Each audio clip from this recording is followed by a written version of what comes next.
And welcome back to the Fireside stream. I am your host, Raymond McNeil of Celtic Phoenix Productions, and joining me today is the ever affable Mollie Rhymemaster. Mollie, how are you doing today? I've had a long week, but I'm pulling myself together for our devoted viewers. Yes. Welcome back, everyone. I hope everyone enjoyed the last week. I hope, good tidings to all of you. Even though it's not Christmas, but whatever, tidings can happen anytime. We are doing a bunch of random smorgasbord things today. But Just first, like first our PSA. Except this time I'm lonely.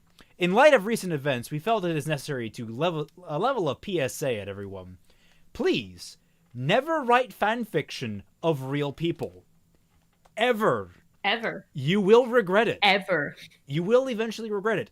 In fact, I would hazard, don't write fanfiction about characters that are acted in live action. But I know that most people aren't going to listen to that one. I'm just saying, please be careful and fanfiction responsibly. Fanfiction responsibly so that some, effeminate soft boy doesn't take advantage of you at conventions because you've made this image of him in your head that he just couldn't possibly do anything bad because he's so perfect, like in your fanfics. Don't do that. Also, don't be an effeminate soft boy for the purpose of letting women's guard down. That's the other PSA, but I feel like that one should be inherent. Yes. And meanwhile, we're just sitting here enjoying the absolute downfall of Rooster Teeth. It's a great time. Yeah, today I was in the student union, and I saw this girl with 3 big ruby stickers on her laptop and a Rooster Teeth hat, and you feel the urge to bully sometimes, but then I remembered it's okay. Rooster Teeth is doing it for me. Yeah. It is so sad to see one of the companies that really helped form my childhood just absolutely collapsing. Red versus Blue, can't save it now. Anyway, on the more positive things. Wait. Actually, I wanna argue. I think it's okay to write fan fiction about live action things. I mean, yeah. MCU. I just find it weird. I think that's harmless. I personally find it weird, honestly. Like I used to I used to not write it or read it, but I was in circles of people that wrote National Hockey League fan fiction, and when you see Tyler Seguin is single, so maybe he has a secret crush on his teammates a few times, you're like, yeah, it really doesn't get much worse than this, and your standards just your standards do drop eventually. But I find it weird personally because it's just sort of like I can't really separate the character from the actor sometimes. There's very few exceptions, like oddly enough, Gary Oldman, who's like a freaking chameleon whenever he's in. Like, he's like one of the few actors you can get away with being like, yeah, you could literally see him as a different character in each movie. But like very often they want the star power to look like the star power, which really annoys me as a creator. My favorite thing is when it's real person fan fiction and they do a college AU and that person just genuinely went to college.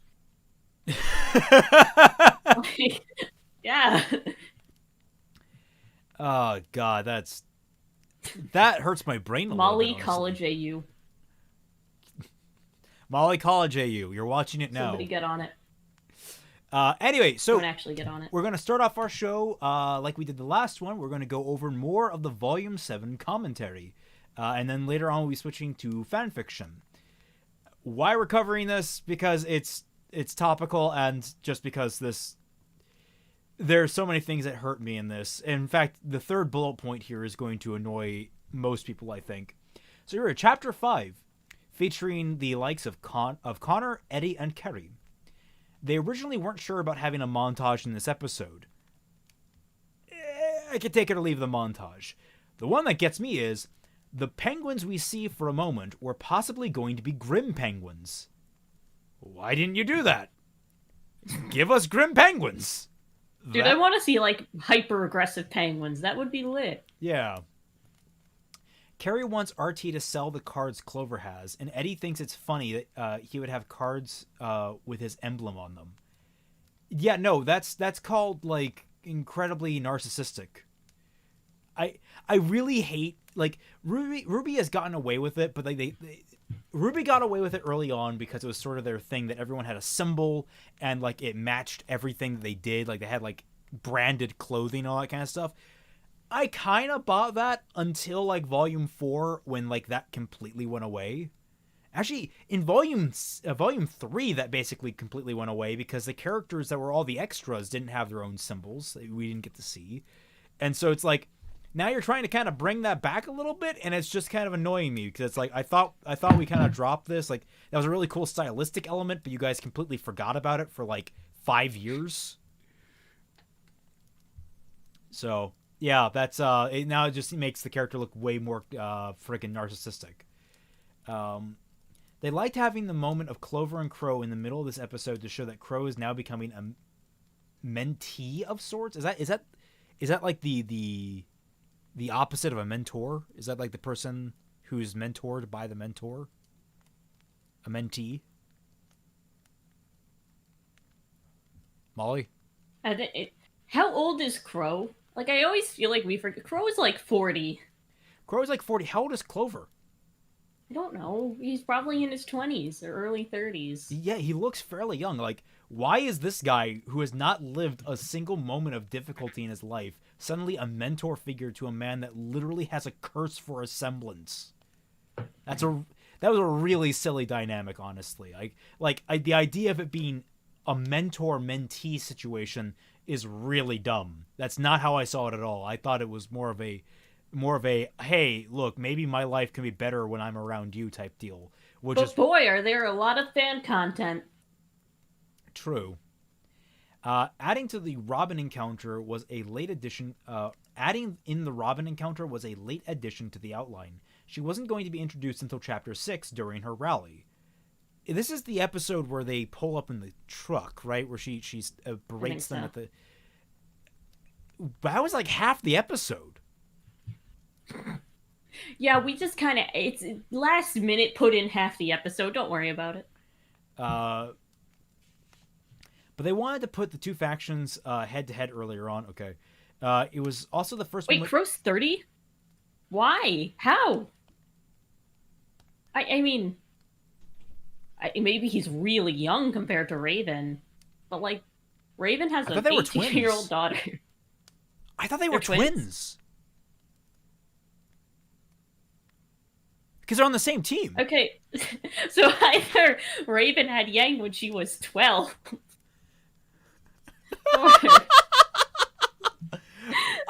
One moment.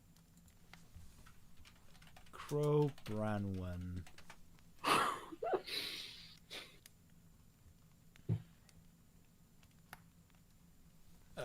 Age. Is it what? Control F. Age. Wait.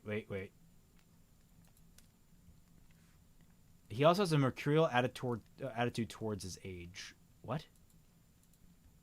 Espionage, manage, advantage, page. Okay. Yeah, there's no official listing on his age. Also, I think they're saying Clover is 30. Oh. I mean, that's still weird to be like mentoring a like depressed 45-year-old, but okay. Yeah, my new headcanon now is that Raven had Yang when she was 12.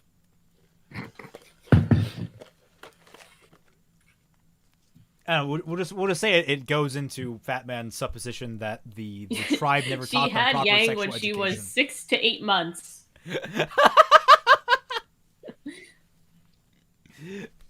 All right, let's see. The plotline of tying the supplies through Robin's storyline was a late addition while writing. Yeah, it felt kind of weird, honestly. Though, honestly, it also made like a huge backbone of the story, too. So it felt out of place. It became a massive point of her plotline, and then it got dropped completely later on. Like, so... It was It was also the first moment of Clover being a bit duplicitous. Since when was Clover duplicitous? Like he was being like very tactical in his wording and his language, but like he never came off as like a duplicitous character to me. Did you think he came off as one? He seemed like a straight shooter. He just didn't want to like his only duplicitous moments. You think I gave a shit about any of the Aesops? Yeah, but I'm just like trying to think what they were thinking, because that's not how he came off at all. He came off as someone who's like, I have to hide this because it's my job to. Yeah, like he's being honest about hiding things, but like honesty bad and working is bad and serving your country is bad or something. I don't know.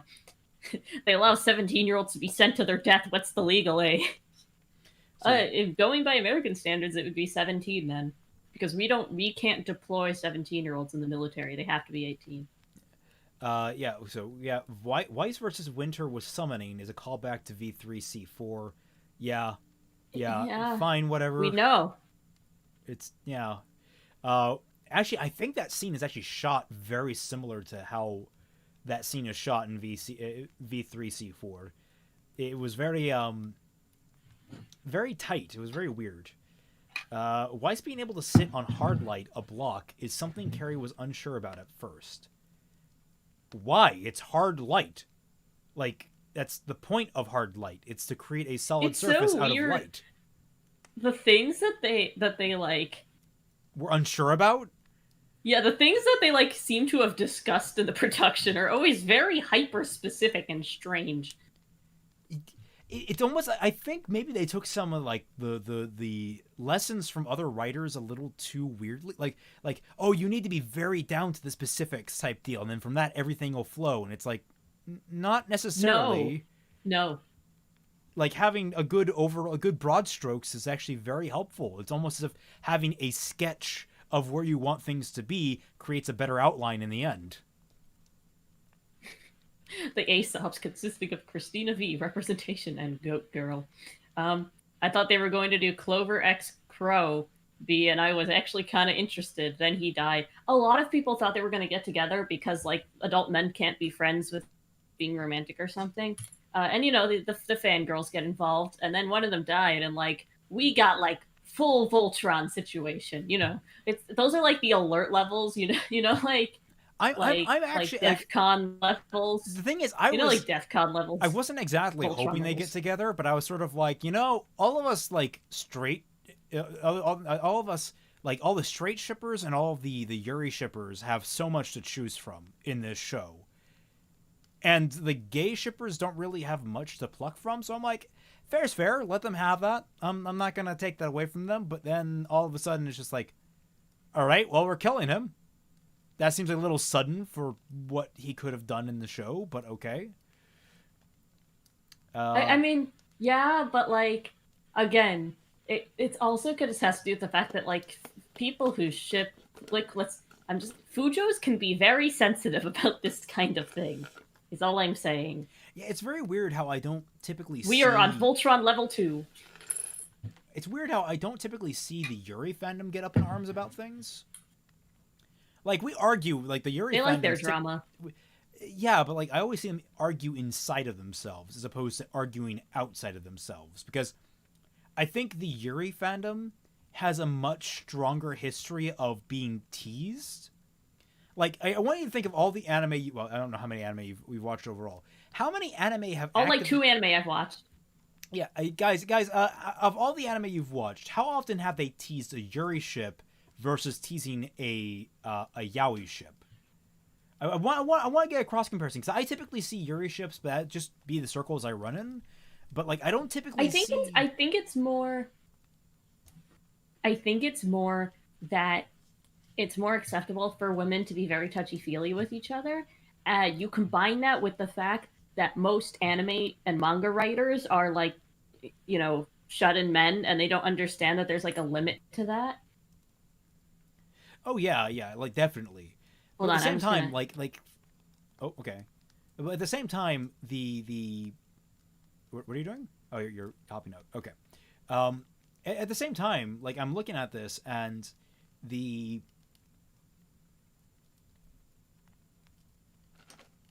I mean, yes, Peter, you're right. Yuri over Yaoi, definitely.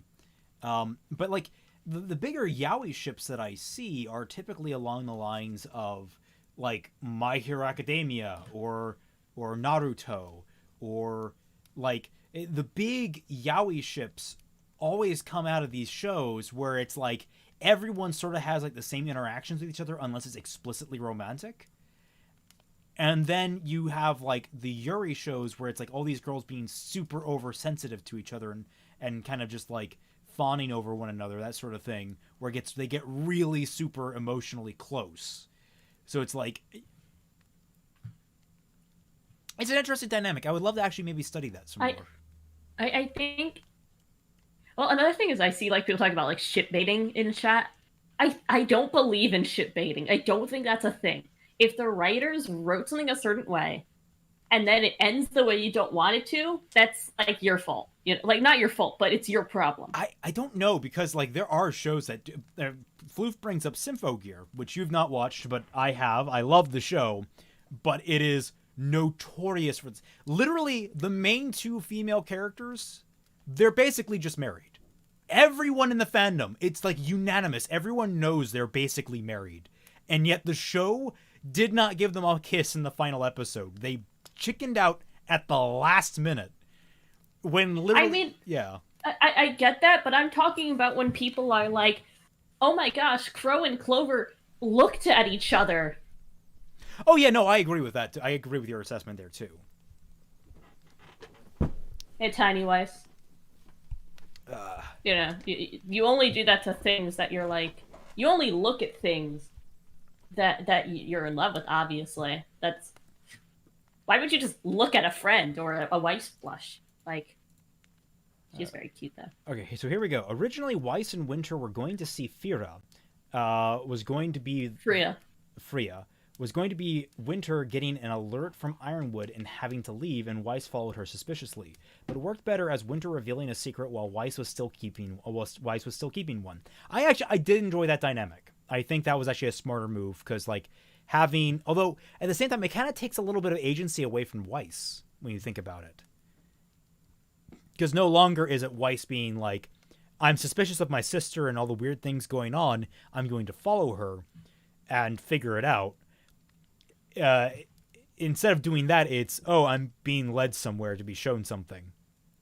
So it's like, it would have been like, yeah, definitely would have been more character for Weiss, who her whole thing has been distrusting like everyone. Her kind of everything she knows. So that'd be interesting. Man, I need to write that good Weiss and Winter song that the show never gave us. That's what I'm doing next, Raymond. Yang's song is finished. Awesome. I think I have the lyrics down. Chapter 6, featuring Paula, Kierzy, Miles, Eddie, and Kerry. Eddie is the one who came up with the idea for the middle part of the season while he had a really bad fever dream. Had a really bad fever. That explains everything about the middle of this volume. Also, I'm really annoyed by how interchangeably season and volume are being used, even though that's not technically correct. Originally, Tyrion was going to make it look like a bunch of Atlas soldiers fired on civilians in Mantle. Then Eddie thought it should frame Ruby, but ultimately they went with framing Penny. I mean, that was one of the better elements, sort of. Nobody has ever offered Penny a fist bump before, so she wanted to do it perfectly. Okay. Oh. Yeah, that's fine. Penny MVP. Yeah, Penny really was MPV of this volume. Penny goated. An old draft of had the team in Ironwood doing an investigation at this warehouse post-massacre. Wow. That would have actually been kind of interesting. They could have explained, hey, there were some weird cameras on the floor that caught like all these different things. There was also no montage in chapter 5, just them sitting around a table talking about what they did. I think the montage was the smarter route to go in that circumstance. They have all these like ideas of what good storytelling is, and they just put them in the wrong places. Miles also mentions there was going to be a scene in C3 with Marrow trying to bond with Blake about being a Faunus, and also about him specifically being a Faunus in Atlas, who is part of Atlas's military team. But that episode was so packed they wanted to move it to C6, but then that episode also became too packed. But they plan to get to it in further future. We have to deal with these people in more volumes? Why? I don't know. Like, and how are they going to bond? They are now literally on opposite sides of a conflict. I don't understand. There's literally a three-way war going on right now between the fucking Atlas troops, the Mantle people, and the fucking giant evil whale. I'm so glad that Chapter 6 ended up how it did then. It's so important. Yeah, goddamned. They also originally did not want to have... They wanted to show how much the Happy Huntresses care about each other and about Mantle.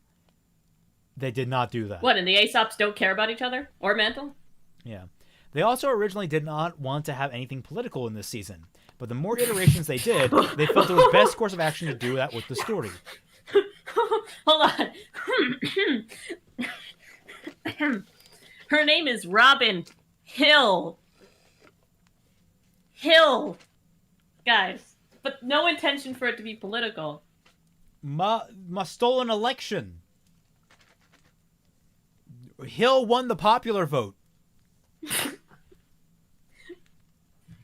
As my friend today goes, Mollie, did you know that the electoral vote hasn't matched up with the popular vote 9 times? And I go, wow, that's great. Very base. Yeah, it's almost as if like it's designed to do that. But man, we really didn't want to have anything political in this volume. We really just. Yeah, the election was supposed to be like the focal point of the whole volume, but like we didn't want it to be political. I don't understand what their logic behind this shit is. They wanted to give They wanted to give the heroes a high personal moment with Renora kissing right before things went down. Who cares about I almost said Renoa, like from Final Fantasy VIII, but that's also a valid question. Yeah, I was going to say, who cares about Renoa? Who cares about Renoa? She was just Slifer's sloppy seconds, all right? That's all she was. But yeah, I care about Renora, but we're literally 3 volumes too late. Like, we literally I cared about it and... I cared about it at the end of Volume 4, where I'm like, oh my god, they're getting together. We've seen development in they're bonding over their shared trauma. They're getting it over it together. They're cresting that hill, and they've come together closer as this pseudo-familial, pseudo-romantic relationship, this really interesting dynamic they have. And you know what? I want to see this more developed. 3 volumes later, I'm angry at you. Just like real relationships. I would really like to spend a day in these writers' heads just to experience life with reasoning like that. Oh, God. Penny was not used to fighting sneaky enemies, so that's how Tyrion got the upper... What?! Penny was not used to fighting sneaky enemies, so that is how Tyrion got the up. Just say Tyrion was smarter!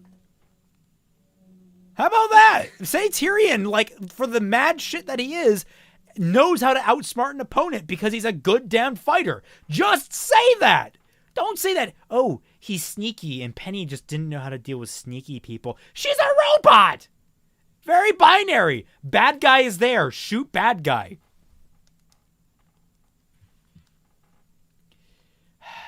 God damn, these people are... They just can't admit that, like, their protagonists can be outsmarted or, like... Well, the thing is, they kind of said that it was, but, like, it's like, was not used to. I guess it implies that if you have enough experience, you're going to stop being tricked by sneaky people. That's not how it works. Like, there's so many different variations upon the word sneaky that you can have for a person. She's a robot. Like, She's never going to be able to be better than like someone who's subtle because she's a robot with bright red hair. Hey, some red hair. Well, that thing is just not very subtle. Uh, Also, she fires green laser beams, which is Yeah. much less subtle. Well, they don't usually check back up on extras. Things turned out that way. Things turned out that we kept seeing Drunkman and Grapekun throughout the season to represent the city of Mantle. Like, okay? Schemers. Sneaky. Oh, thank you to Stone Davis for the subscription. Yu-Gi-Oh did AIs better. I really like it when people like say like blank did it better than Ruby, and then like the show they mention is also kind of hot garbage for kids. Yeah, but like Yu-Gi-Oh is just like silly garbage. It's like it takes itself so seriously. It's I know, funny. it's great. It's great. Meanwhile, I know. Ruby tries to not take itself so seriously at times, and like it hits the uncanny valley of like comedy and serious.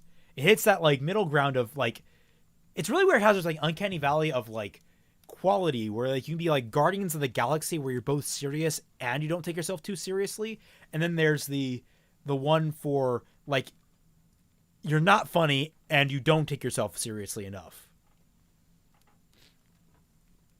Chapter 7, featuring Connor, Kiersey, Miles, Eddie, and Kerry. Fiona's Semblance was oh god, this one pissed me off. Fiona's Semblance was originally going to be Torchwick's Semblance, and it was called Deep Pockets, but they never found a moment for him to use it. So they decided he could be a great example of how some people don't unlock their semblances. Pretty cool.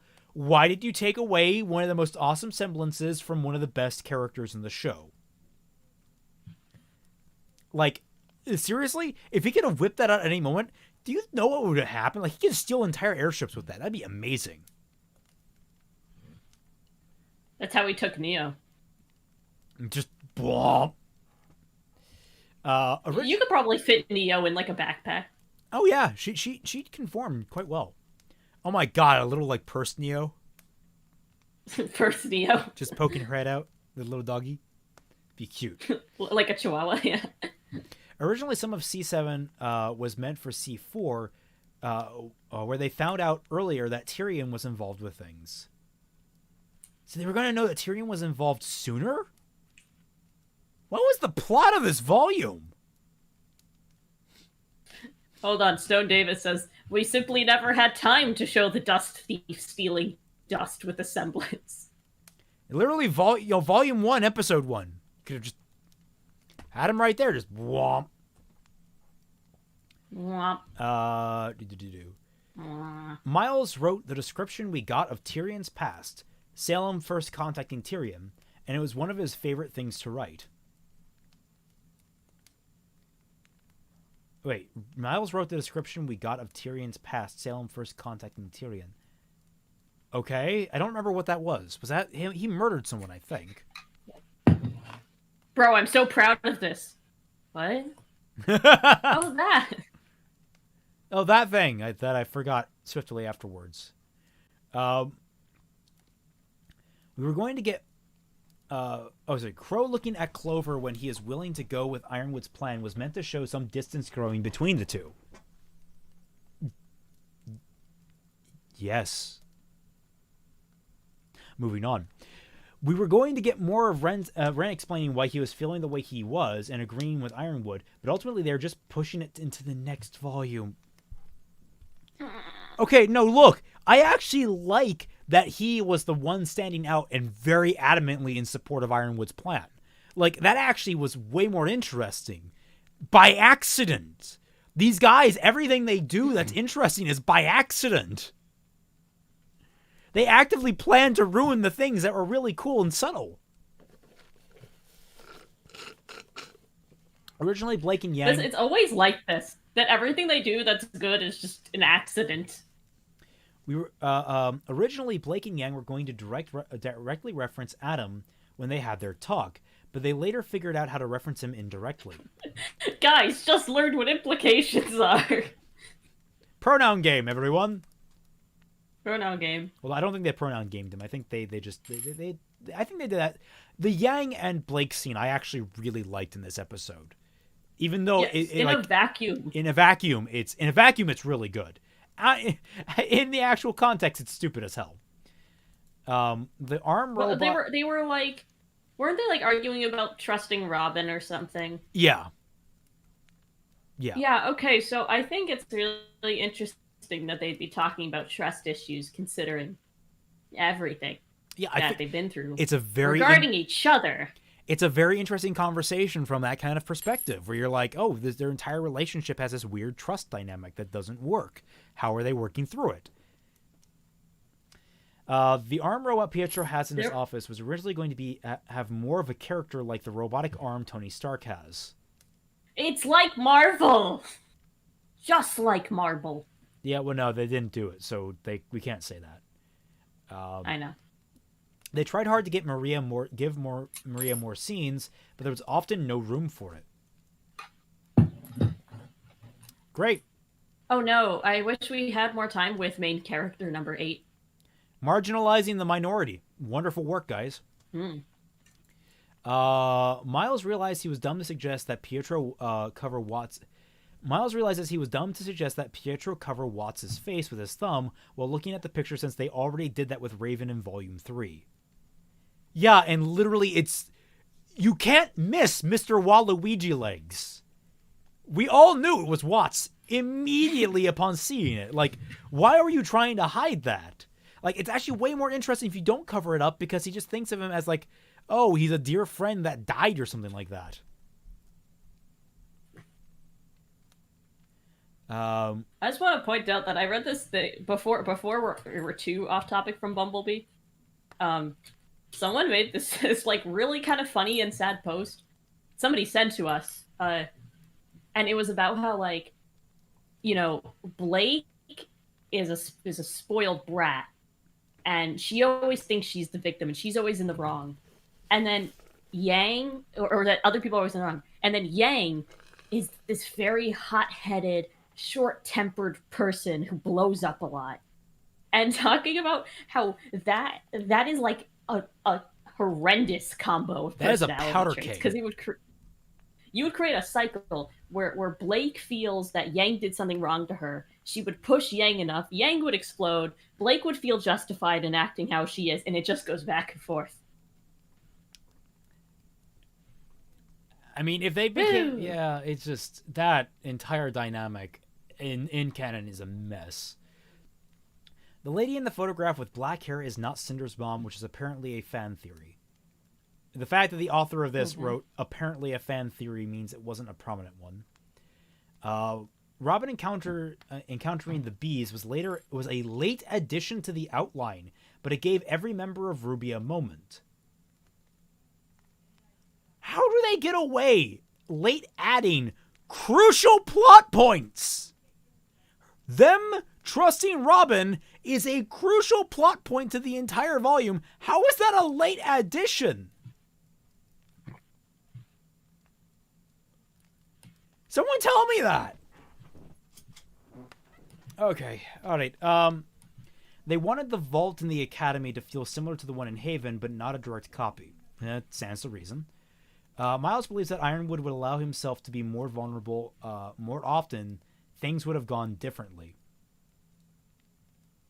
No. It's that toxic masculinity. No, oh my god. Ironwood was incredibly vulnerable throughout the entirety of this volume. He was opening up to people left and right. Like he was being really honest about how he felt. Yeah, he was like completely...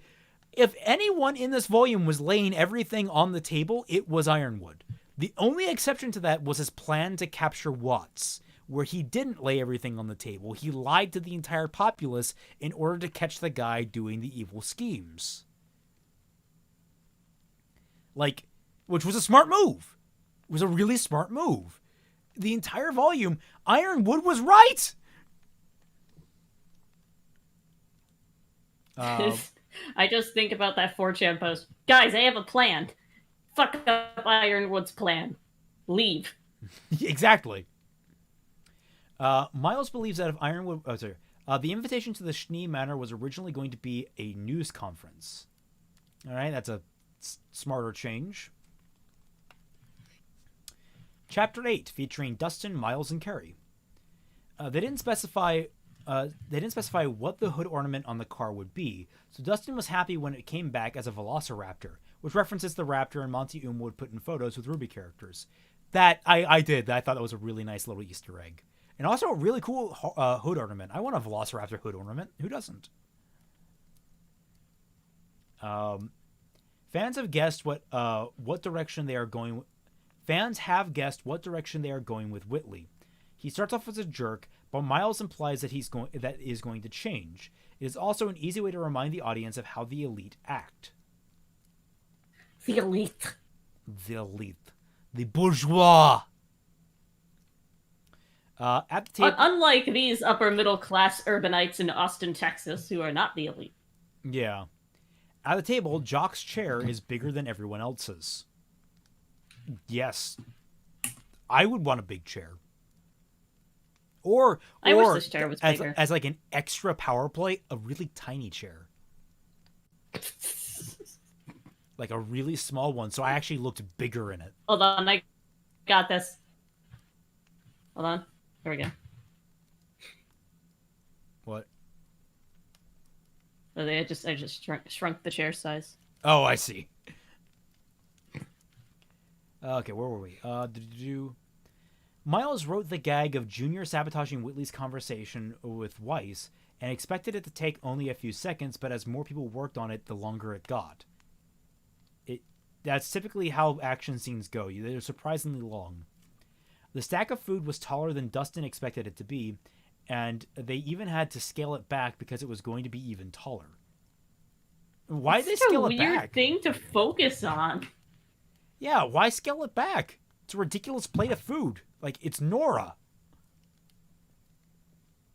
Another power move of Jacques is to only give a few people wine, as well as not giving Penny any food. I mean, if she doesn't eat food, that'd be a waste of food. Like, there's a pragmatic reason for that. And the wine? It's nice wine.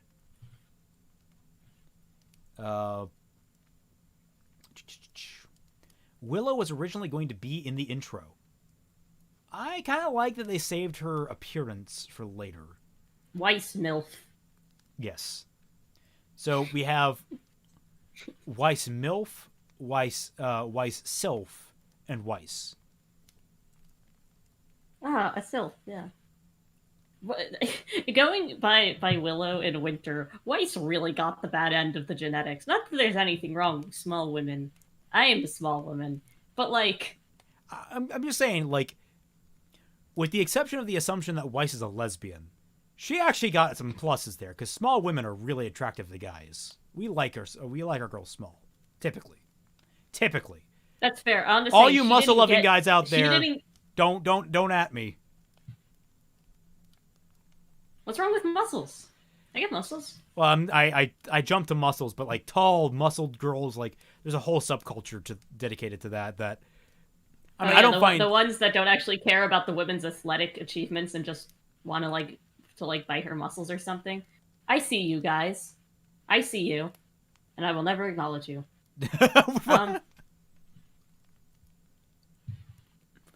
No, there's like guys that like all they do is talk about how much they love muscle women, and it's just like a fetish thing, and they don't actually care about like how much work you put into it or anything.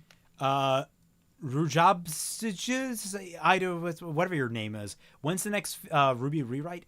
Fixing Ruby, Volume 4, Part 4, should be up by Monday. That's the current plan.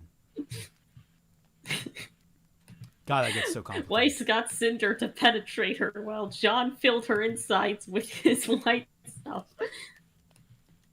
I just didn't like Willow. Boring, a plot device, Deus Ex Machina, and bland. I prefer... Okay, look. The fact that she was able to solve the entire Watts-Jacques arc immediately was bullshit. We can all agree that. Listen, all I was saying, though, is that Weiss is like, what, like 5 even? I think she's And like then she 4'11". her mother and her older sister are probably like 5'6", 5'7", and got like the booty. Like, In fairness, we've never seen the Weiss booty. It's always been under her skirt. well, she doesn't have hips, so. And she could have gone through puberty between volume 3 and 4. Assuming she hadn't gone through puberty already. I mean, No, her because voice we've seen her in that cocktail dress. Ah, right. Yeah, she did get the short end of the stick. Well, Also, it's not that she's ugly, but like facially too. Damn. I actually We're just- prefer Weiss's face, honestly. I'm not quite hot on Mama Schnee and Sister Schnee when it comes down to Sister their faces.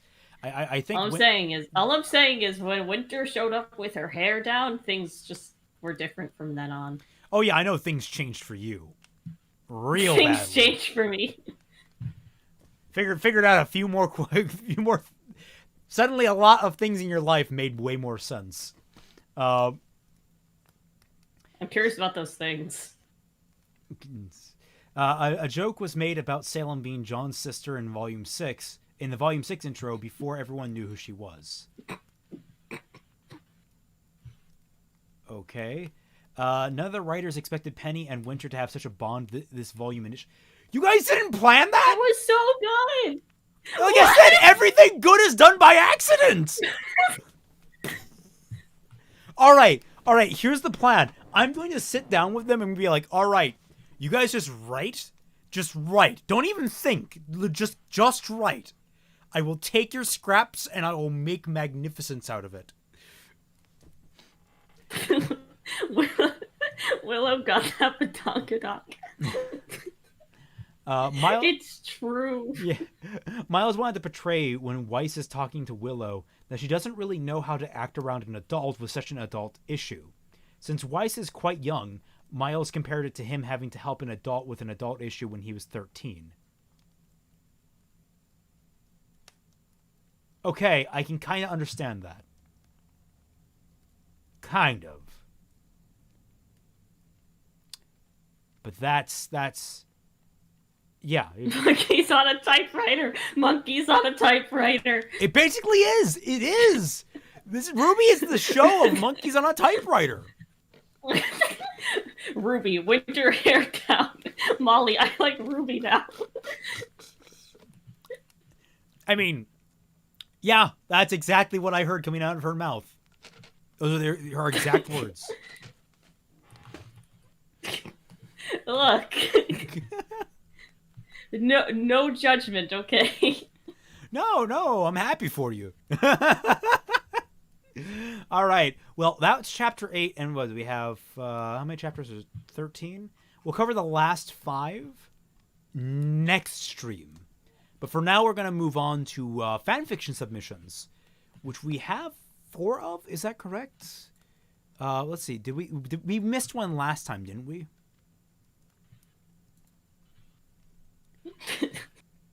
Right, Rick Sart's. Rick Sart's. We need to cover Rick Sart's one. So we're going to head into this in just a moment. I'm going to go use the restroom and get a drink. So that's right, everybody. My stream now. Yes, Molly, please entertain them. I was going to switch it over to the "We'll be right back" screen, but I forgot I haven't added the new music to that yet. So, yeah, entertain them. All right, I'm glad I'm valid according to chat. Ah, my screen is falling over. No.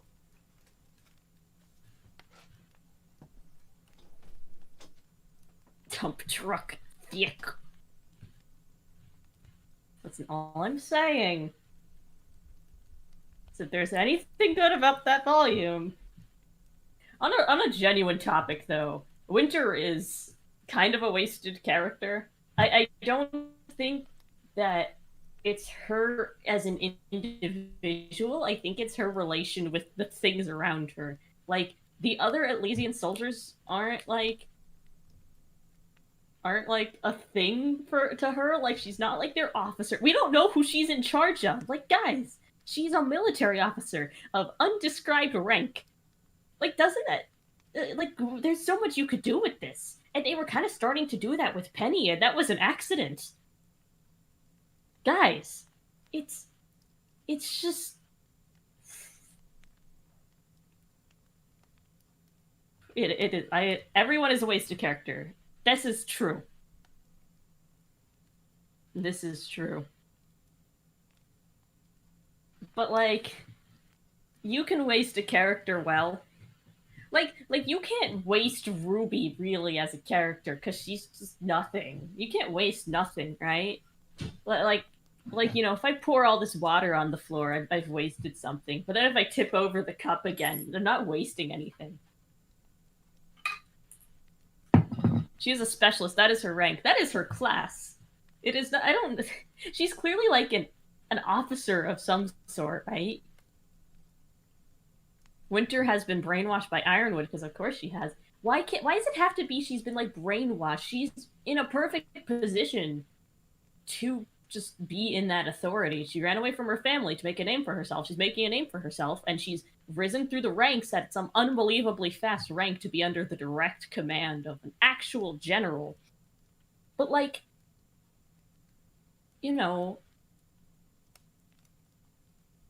Tiny Weiss just wants a mini Winter. She does. That's why she wears the army uniform. She's just trying to be Lieutenant Winter. She probably is a lieutenant.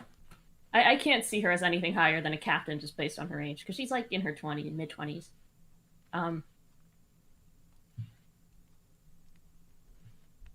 Like,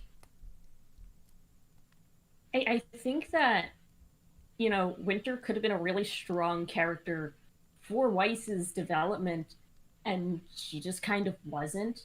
Like, she's developed Penny more than she's developed Weiss. She taught Weiss to summon, and that's kind of it. But Weiss never goes around like, man, I hope my sister is okay. Man, what would Winter say? Like they're clearly extremely close.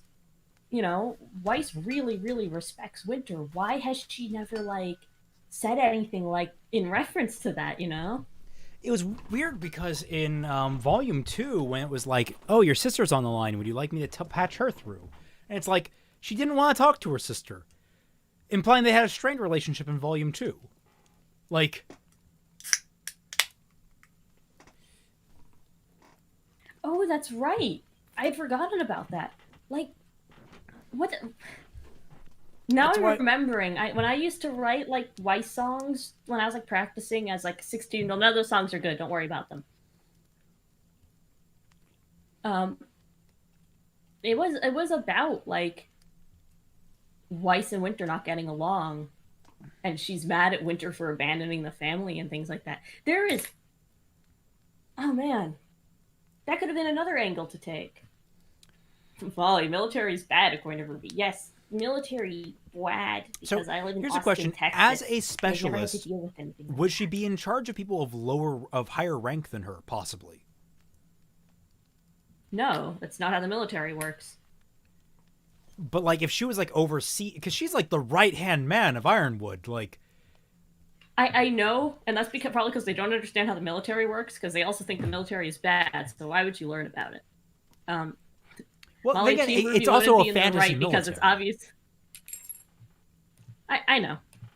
But they never really explain what specialist is, so I can't say for sure. Like, an actual specialist is an E4 in the army. It's the most common rank. It basically just means you've gone through a decent amount of training and you have a real specialty now. It is equal with a corporal, but it is below sergeant. So. Okay. Well, all the same, we are now moving on to the fanfiction critique section of our thing. So, of our stream. Sorry, I'm a little out of sorts. I got up a little bit earlier today. That's the reason why the stream was late. I had to help drop off a car to a Bosnian. So I mean, you know how it is. So I'm not all there in the head right now. All the same. We had a submission from last week that we never got to, which was from Rixarts, our ex-writer on fanfiction. Sorry for doxing you, but it's up here on screen. And he sent us a Teen Titans / Young Justice crossover. Man, Called... I wish they could thing about Lisa her. Wait, what'd you say?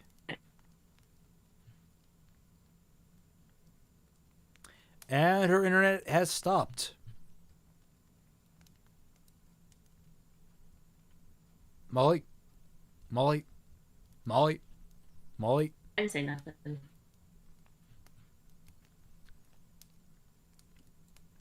Your camera's frozen. Yeah, that checks out. Oh. Guys. Hop out, hop back in. Oh, wait. There we go. I think it's... I'm working on it. Okay, there we go. All right, we're back. The first part is flashback. We can do a flashback. We can tell, though. We can tell it's flashback. Molly, how can we tell this is flashback? And she's dead again.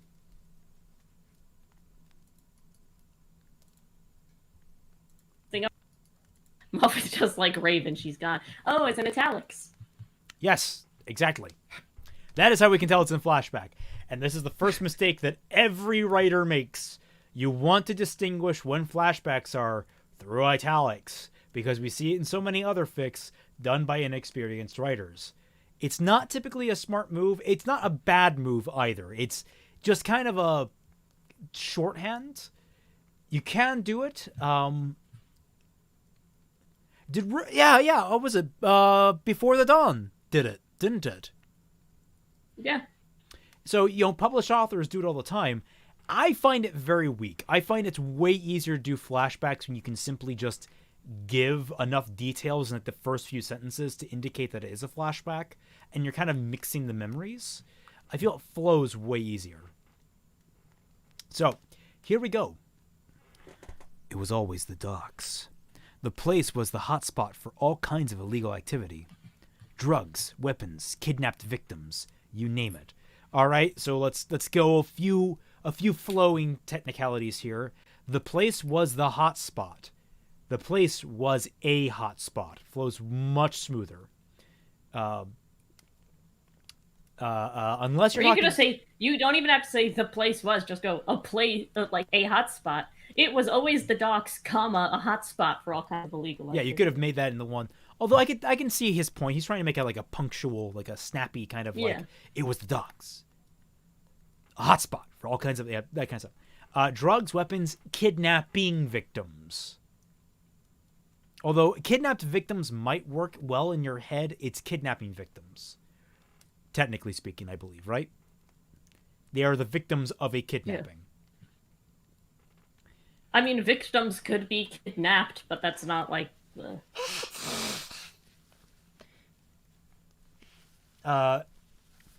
Now was being occupied by a gang waiting for a shipment of some strength-enhancing drugs native to Santa Prisca. Quick, get the guitar out. Sorry there. Now is being occupied by a gang waiting...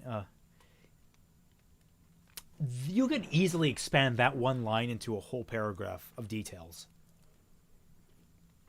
This is where we're actually going to say explain more. Yeah, you could have detailed what the dock looks like. I got atmosphere. Text. It's a big thing. Is it day? Is it night? What's the smell like? Is it busy? Yeah, typically you want to establish more of the setting first before describing who's in it necessarily. Unless you're talking from that person's perspective, in which case you can kind of give it a little more freely. Now, that's not really a hard rule, mind you. It's a very loose rule, but it's very, very good to go by that. You kind of set up where you are a little bit earlier. Let's see. There were several men with different builds there. Every one of them wearing the standard gang emblem, scarves and hoodies.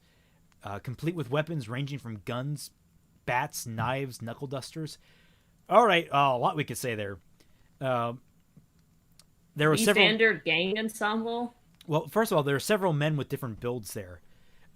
Several men filled the docks. were they hiding? What are they doing? Describe what they are doing, and in the process of describing what they are doing, describe how they look. The scrawny man, if they're hiding, for example, if they're hiding among the dogs, a scrawny man hid between the narrow confines of two crates stacked closely together. The bulky man hid behind a refrigerator, that kind of thing. You can easily kind of mix around and use the environment to help describe the people in it, and vice versa.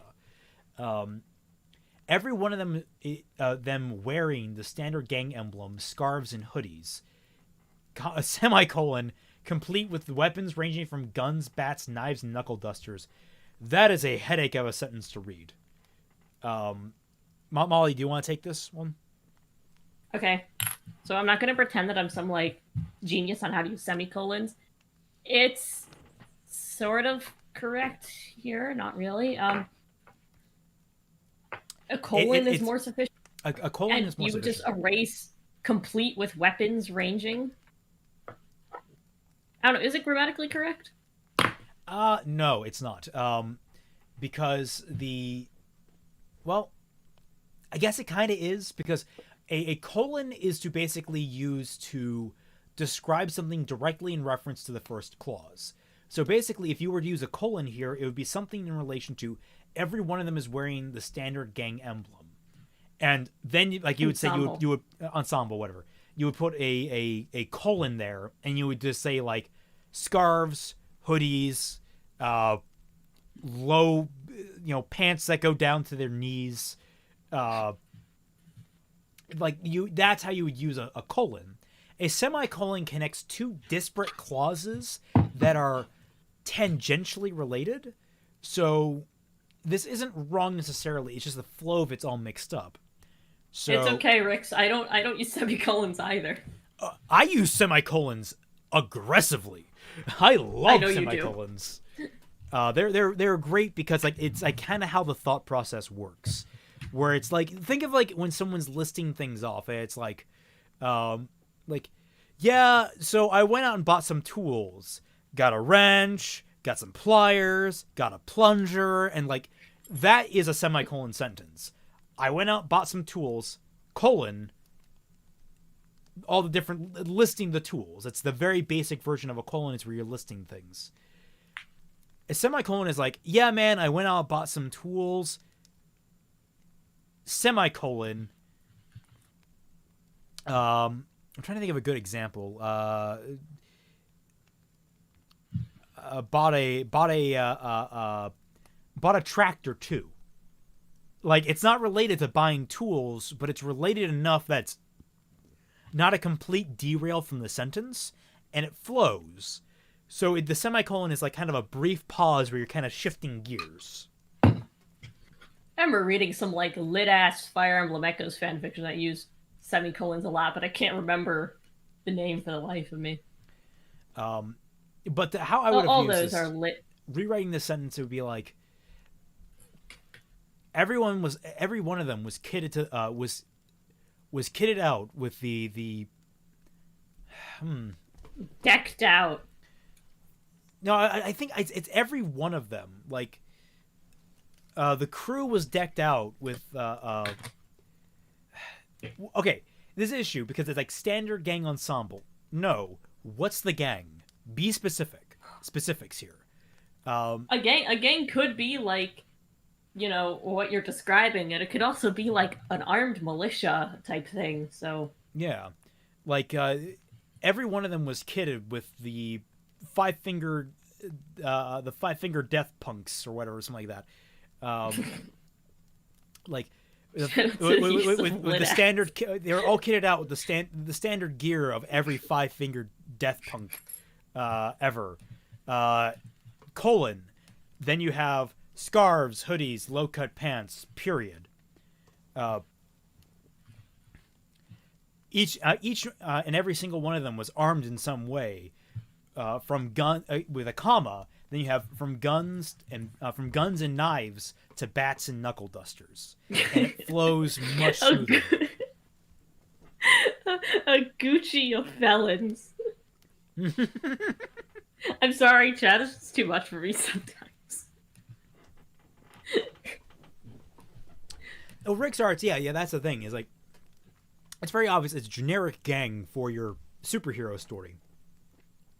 What really sets it apart is when you give it kind of a bit of a life to the world. Like, who are these guys? It doesn't matter. They don't have to be very deep. It could literally just be a bunch of guys who are just, neighborhood gangbangers. They were just, they just drive around in a car and, like, rob convenience stores. It doesn't matter who they actually are. You just got to give us a little bit of depth as to why they would be here, why they're interesting to look at, why they're interesting to come into contact with. You got to give us something to hang on to. This is something that I've come to really appreciate thanks to video games. It's not really the player you want to focus on. It's not really the main characters you always want to focus on. The enemy is often the more fascinating element of a story. That's why my favorite villain is Dr. Eggman. I mean, really, like that man is infinitely interesting because you're just like you gotta think. If you've watched, I don't know if you ever watched Ross's Game Dungeon. No. He played Sonic Heroes, and for like 10 minutes he went off on a diatribe talking and asking questions about Dr. Eggman and the expansive nature of his, like, where is he getting these robots? Is he building them himself? Does he have self-manufacturing robots? Why does he want to take over the world? What does he plan to do afterwards? He says that he wants to build Eggman World, but once that's done, what's his plan? My money is on the fact he did build it in Sonic Colors and in Sonic Unleashed. He's like, but mostly in colors. But he's just like an amusement park. He's like, but my money's on he'll rule the world in more of like a showy way. He'll get like a statue of himself in every city, but then now really life won't change for anyone. Last of Us 2 makes good use of that. You remember the people you kill a lot more. I'll give them that they tried to do that, but also, like, Last of Us 2 just was really, really, really heavy-handed about it. Hey, remember how we had that whole discussion about, the violently killing of children in Made in Abyss in the movie? Yes, okay, so Raymond, Floof, and I watched Made in Abyss last night. The movie. I think, like a movie. And the issue that I have with Made in Abyss, and the same issue I had with it years ago, is that after the violence kicks in, it stops kind of being interesting because like in that movie, it uses the gross out and the violence and the shock so much that, like, I just couldn't care. I mean, I obviously I disagree because I love that film. I think I have issues with it, admittedly, because structurally I think it could have been done a lot better. But I thought it was great. I'm always of the opinion if you're going to, like, be violent towards children in a story, you go whole hog with it. Don't hold back. Because if you're going to go dark places, you might as well go to the bottom of the trench because everywhere else has been boringly explored thus far. But The Last of Us 2, I take issue with because you kill a pregnant woman and your characters barely bat an eye. Like, yeah. Like, compare the two. Made in Abyss, you have main characters who are children who are getting horrifically disfigured and violently beaten to a pulp, compared to, The Last of Us Part 2, where you have a pregnant woman beaten to death and another pregnant woman almost beaten to death. Like, which one is the more interesting story? Which one? I mean, in my mind, neither of them are interesting unless there's, like, a greater plot to it. I mean, I think Made in Abyss has a greater plot to it. I think. I mean, it does, but I compare it to Promised Neverland, where the whole premise revolves around the murder of children, but it actually is very restrained and does not do anything shocking until it really, really needs to. I think it also lends on the fact that I'm pretty sure that Made in Abyss is a shorter story overall. I think it's going to be shorter than Promised Neverland. I'm not sure, though, because we don't know the How many chapters are there in Abyss? How many are there? That is a very good question. Neverland was 180 or so. Is it already done? Yeah, it finished a few months ago. There are 9 with a volumes. Really weird reference to coronavirus. Yeah, Made in Abyss is only up to, like, chapter 55. Oh, wow, that's it? Yeah. I think the real lesson here is if you're gonna be shocking, make us care about it. You know, like people give a lot of shit to Danganronpa, but like every single death in that story is drilled into your head. Floof, I think the Japanese are a Like, bit ahead of us when it comes down to it. Not 45, it's 55.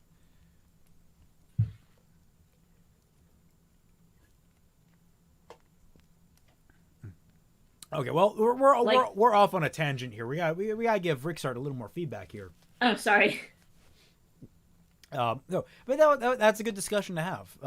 Like, where does gore stop, or where does gore start, or say where does story stop and gore start, and where do the two mix? Like, that's a good question to ask. Obviously, you found your limit with Made in Abyss. I haven't quite yet. I'm not entirely sure how they carry that story, that conversation going forward, because it feels like preference at that point. Yeah, that is just preference. The Probably said COVID rip Ray's monetization. we see two gang members. All right, big issue here. Who is we? I maybe it's like the magic school bus omniscient we. You know? Yeah, but this is always have a weird kind of perspective. I'm not entirely sure. This is second person perspective? Is that right? Second person plural perspective? You know what? I think Rix wants us to get to his action scenes. So how about we go down to the duo ran out of the door and use their grappling hook? How far is that down? It's not too far down. Is it like the first word? Because the duo. Yeah. I'm not finding. They explained the two criminals, the muscular, he was the boy. This was Gotham. This was Batman. This is Batman. Oh, here we go. Here we go. The duo ran out of the door and used their grappling hooks to swing across the yard and landed in a mass of gang members. Okay. Already. Make it snappier. Action should be as snappy as it gets. Yeah. Don't just say used. Used is a very passive way to describe the action you're using here. Yeah, I like to say a really good example is the word to throw something.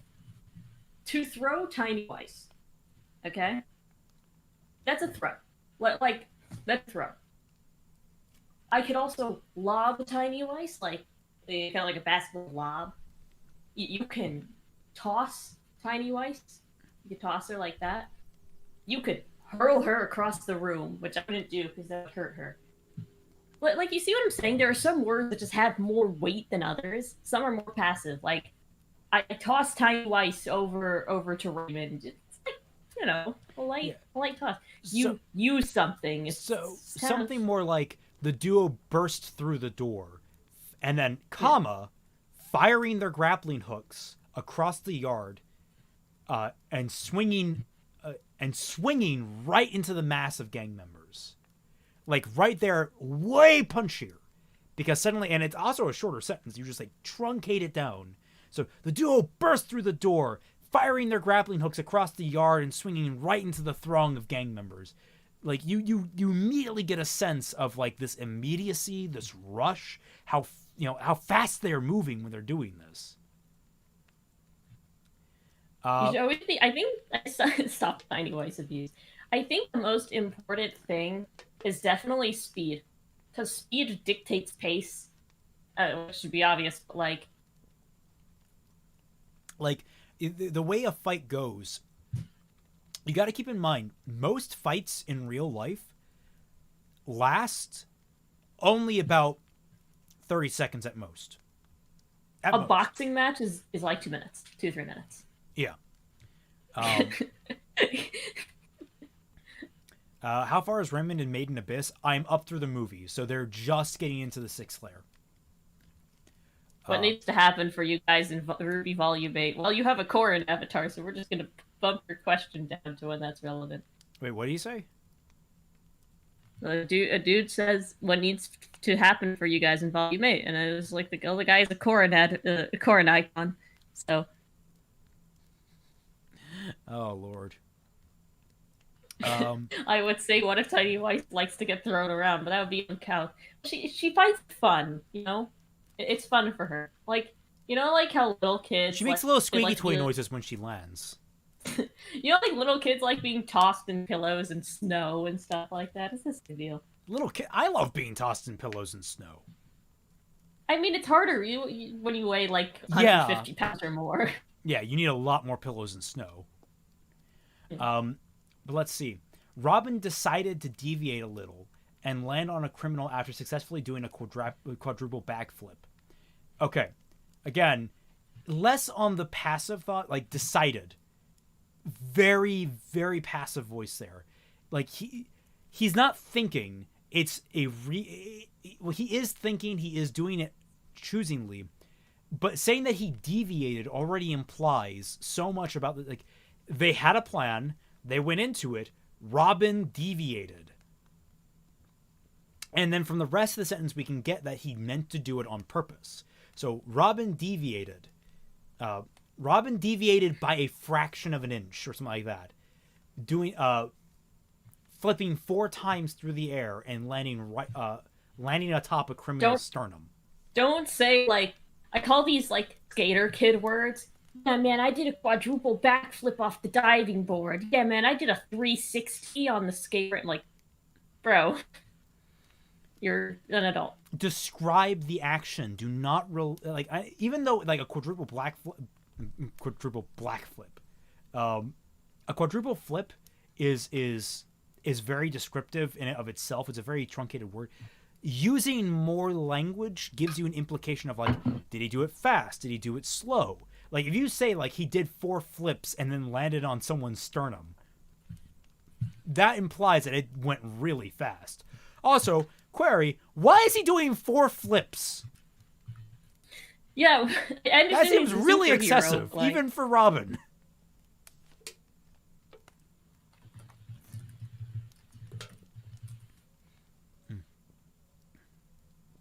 Oh, tense confusion. Batman lands beside him. We've been talking in past tense, haven't we? Generally through this? Yeah. Past perfect, is that right? I'm trying to remember the actual quadruple blackflip, Raymond. Yep. Go ahead, quote me on that.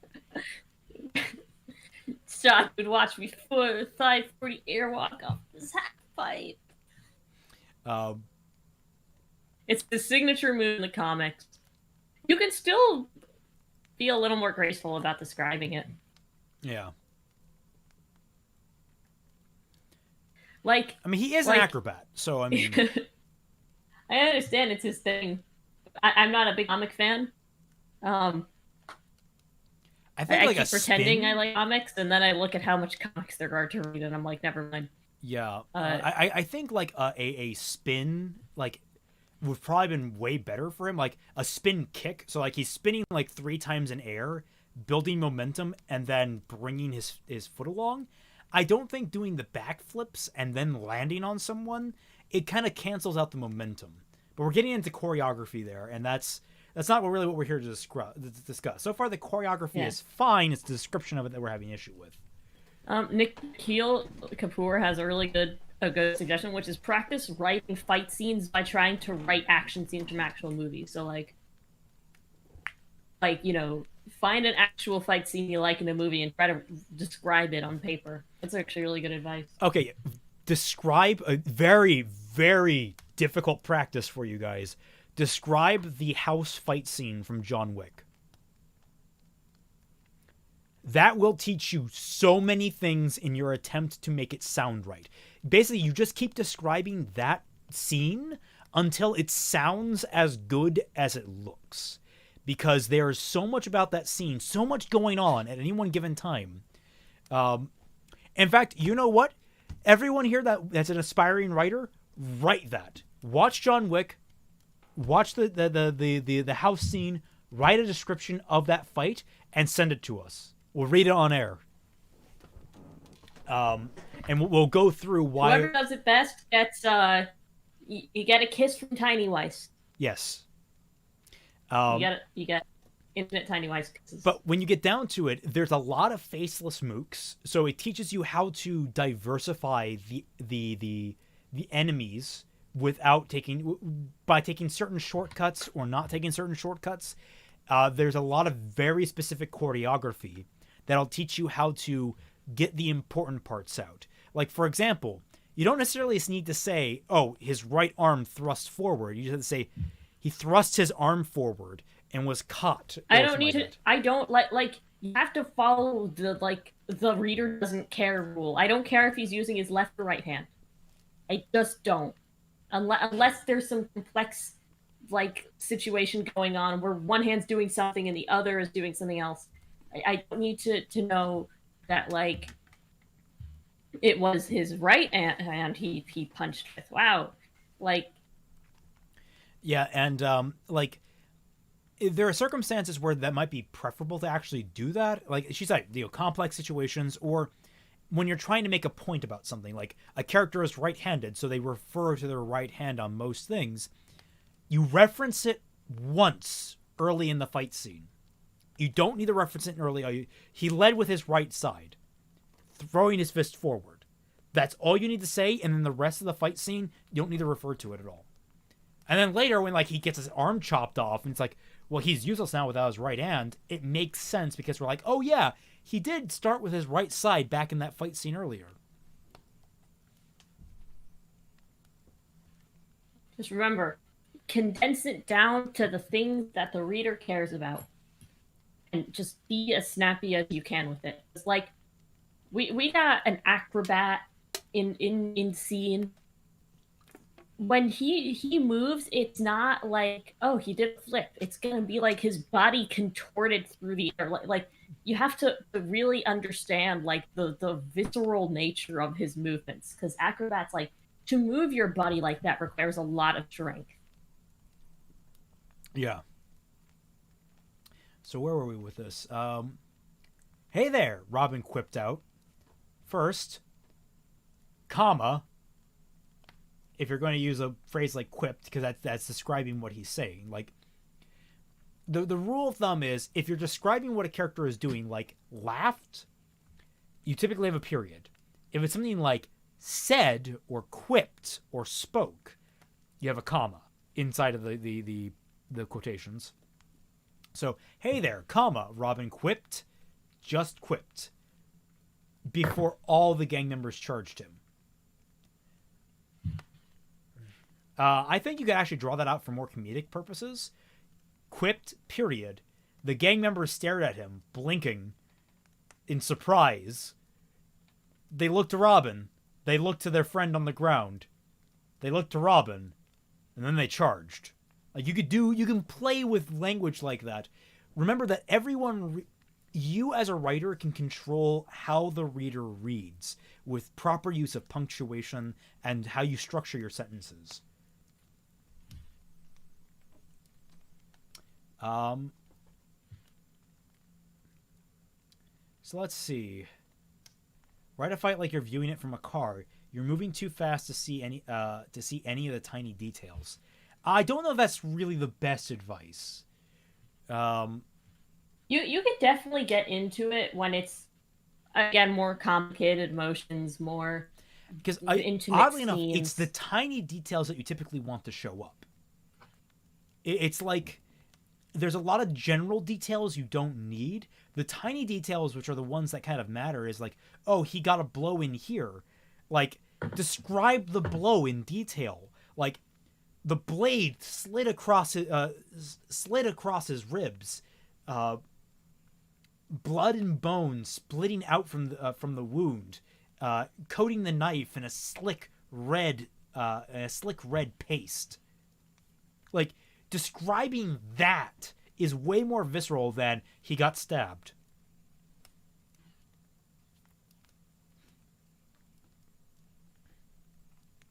I mean, it's true. Like, I think visceral is kind of the key word here.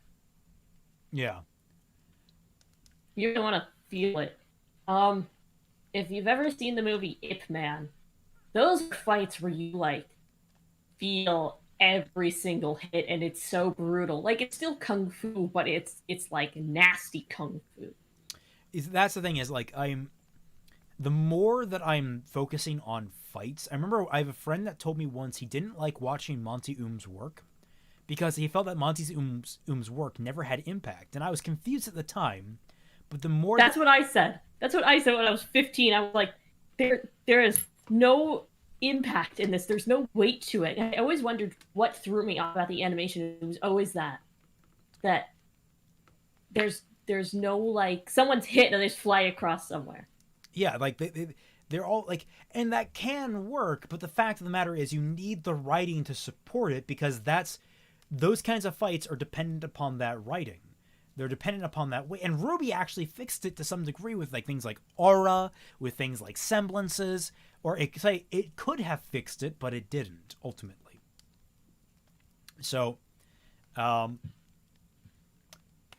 I was going to say with that is, like, in a fight scene, follow the rule that Monty has, which is no wasted movement. Every character, and this is a very important rule that so many professional movies fuck up, every character in a fight is typically trying to kill or drastically harm the other person in the fight, unless they are being strictly defensive. So what you need to keep in mind is that the characters are not aiming, like when you're having a sword fight, they're not aiming to clash blades. What you are seeing is one person trying to kill another person with the sword, and then that person acting defensively to block it. It's not that they're swinging their swords at each other. There's one person swinging his sword at the person. And so many movies get that wrong because they think that having cool, like, sword choreography makes more sense when it doesn't. So what Ruby messes up all the time is that Ruby is always about, like, the clashing. Ruby is always about the clashing when it should really be much more focused on the people trying to kill each other. That's like a thing is that the series sometimes doesn't know if it wants to be that kind of show, but then like Kira died, so like I guess it kind of does. Like I remember we were reading the book. That's something that came through my mind is like these fights never feel like they got that intense, barring that one scene where they just try to like snuff Velvet in the middle of class. I guess. Oh yeah, shit. That was actually like the one fight that sticks out in that entire book. I can't tell you about any of the other fights, but the one where Velvet is completely disarmed, isn't allowed to have her weapon, and is like has the shit kicked out of her by her teammate, and then is told to keep going while she's basically bloodied pulp on the ground. That's great. That was actually legitimately good. That was bare knuckle brutal. I really enjoyed that. Also, I was kind of in a trance reading it, so like I don't really remember a huge amount. But Floof, the Star Wars prequels, to some extent. I actually think the Star Wars prequels actually have some pretty good choreography. Shadiversity did a rundown. He did one where he broke down the fight scene in the throne room in The Last Jedi, and it was terrible. Then he broke down the fight between Anakin and Obi-Wan at the end of episode 3, and barring one or two really weird moments, which were like they were spinning the swords around each other, it was really goofy. They were actually really excellently choreographed because it was just brutal and extended, showing that these guys were in like. I know that people complain about it being long, but I think that's kind of the point that these two are both really damn good sword fighters in their prime, in their absolute prime, duking it out. And this is the kind of drawn out battle they have when there's no one else around to interfere.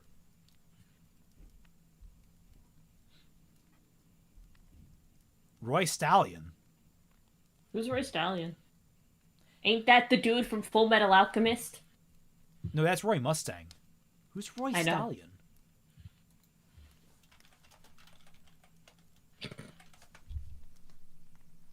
Oh, right. He's from Ruby. I forgot.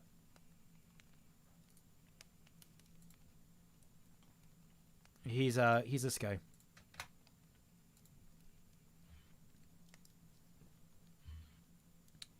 Which guy? Someone said something good about Star Wars this decade. Yeah. Yeah, I did. These two are really fighting. And quite frankly, the prequels were mocked, and now the sequels came out, and now they're the new punching bag. Yeah, no, the sequels deserve it. Like, the prequels, like, when you look back on them, had something going for them, and yet everyone's trying to pick clean the sequels now for, like depth, and they're not finding it because no one agreed on what the sequels were. The prequels were all about corruption and negligence and laziness and being content, where basically the entire the power structure was just trying to keep itself in order and then falling because of that. And like there's some great stuff to dive into in the prequels. It's just very messily delivered. It's like it is a smorgasbord of things. Should we continue on with Ricksart's thing? How good was that fight? Which fight are we talking about, Ricksart? 4 sentences and then get into a giant discussion, I guess that's kind of the point. Yeah, I mean, like, we're trying to talk about things. So he ducks and trips a man who attacked him behind and kicks him out of his colleagues in a fluid roundhouse. Okay, so, hey there. Robin flipped out the man, landed on and threw 2 batarangs in midair. 2 armed criminals, knocking the weapons out of their hands, and proceeded to knock them down with quick blows to the back of the head. I mean, Rick, are you asking us to get into, like, the choreography of your fight? Is the question? Is that what you're asking? Because that might take a little bit longer. I don't know that much about choreography. Oh, Anakin versus Obi-Wan. I don't want to bite. Don't want to bite for the first. The time for the other fix. Don't worry. We have 4 other fix lined up, but one of them we're going to get to next is probably going to be the main focus of the rest of the stream. Whose is it? Mine. Oh. Yeah. Let's do it. But the Obi-Wan fight is the Obi-Wan Anakin fight. I think is pretty good. I actually really like it. It's my favorite part of the prequels. But that said, let's move on from Rick's arts. Rick's, I hope you got plenty of critique you can use. I hope you guys. I hope everyone in the audience got something out of this particular fic. It's kind of tough to go really in depth in the story that you're working with, because what we're really trying to do is just look at your prose and then pick it apart. Yeah. Shorter stories are easier if you're looking for conceptual advice. Shorter stories are going to be where we're going to find that, like about 500 words max, that kind of thing. So. Welcome, everyone, to my train wreck. This is a fan fiction that I wrote back in 2009, almost 11 years ago. Actually, 11 and a half years ago, if I'm reading. No, 10 and a half? It was January 31st. This is a fan fiction of Jack 2. Where I had an OC, Do Not Steal, that was running around in Haven City, and it was called Haven Bullets, because I was an edgy little 13-year-old? No. 13-year-old? Let's see, this was 10 and a half. I wasn't 17 when I published this, was I? How old was I in 2009? Let's see. 1993. It's 7 years. Was I 16 when I published this? Oh. Can I have the link? Oh, yeah, sorry.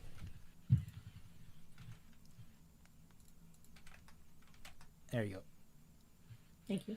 Yep. Oh, God. This must have been before I wrote my book. My first book, where I actually,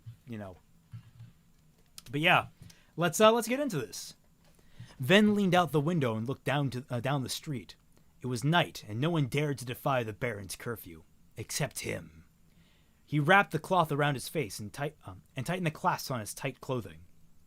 First rule. There's the first sentences were okay, but now we're getting into the really shaky stuff where he tightened the clasps on his tight clothing. Do not use the same word as a descriptor, like a descriptor and a verb in the same sentence like that, unless like you're making a point of it. Yeah, hold on. I just want to point out, he would need it to be out of the tight quarters. He carefully placed this throwing knife. Guys, young Raymond had subject-verb-object syndrome, just like a lot of you do. Yep. And he learned. Let this be hope for you guys. It really helps us when you write a 150-page novel. That typically helps you learn how to write better. Typically. 2009. Wait, you're born in 93. You're my sister's age. Oh, really? Yeah. He would need it to get out of the tight quarters he was preparing for. He made sure they were as tight as possible. Again, I'm reiterating the tight thing, but I'm not doing it with a purpose. I'm just saying it over and over again because, like, I wanted to really get this visual of the clothing across, even though I was doing it terribly. He would need it to get out of the tight quarters. There we go. Tight again. Quarters he was preparing for. I had no vocabulary. He carefully placed his throwing knives. A well-used thesaurus is a lifesaver. Yes. Use it well. Use it well, but use it. Yeah. Synonyms, just Google synonyms all the time. And just be careful with how you use it. Make sure it flows. Don't just use a synonym for synonym's sake. So instead of tight quarters, what would I use now? Cramped quarters. Cramped. Bam. Right there. It gives an even better image of what I'm describing. He carefully placed his throwing knives on his hip and his sash. He then sheathed very tight. It's a smut. Yeah. He then sheathed his blade into his shoulder sash. The blade was an impressive piece of work. It was finely tuned and about as light as a katana, but could crush with the force of a claymore. I'm actually surprised that sentence holds up pretty well, actually. Oddly, because it appeared to have been a fusion as the two. Young Raymond, change always. Like a short claymore cut in half. The blade extended about 3 feet and curved outward near the tip, to give it more of a grip on opponents. He slid open his door and leapt out the balcony across the street. He crawled up ahead to the top roof and sprang from it to the next roof, and then to the next roof, and so on until he reached his destination. I need to get a zoomer! God, that changes. That has so much changed context now. I need to get a zoomer. You have me. I was born in 99. It counts. And I was right. I needed to get a zoomer. And here I am. But no, zoomers in Jak and Daxter are like hover vehicles. He said quietly, okay, here's another example. I did not use a comma. It should have been a lowercase he. I need to get a zoomer, he said quietly, noting his exhaustion from the climb. That's just repetitive. I mean, like, not necessarily like I think maybe I wouldn't have done the comma there. I've gone into another sentence being like, the climb had been exhausting, but I've probably detailed it more in the previous section now that I think about it.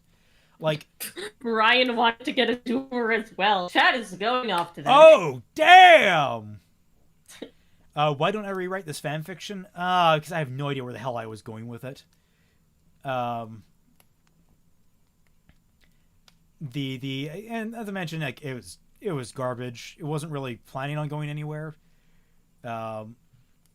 Yes, I am 27 years old, Brady. Capitalize the Z in Zoomer. The cozy corridor. The cuddly crab. The cuddly crab.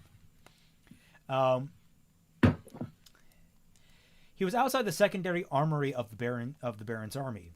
He had wondered why the resistance hadn't had him take out the main armory, but he had a few ideas.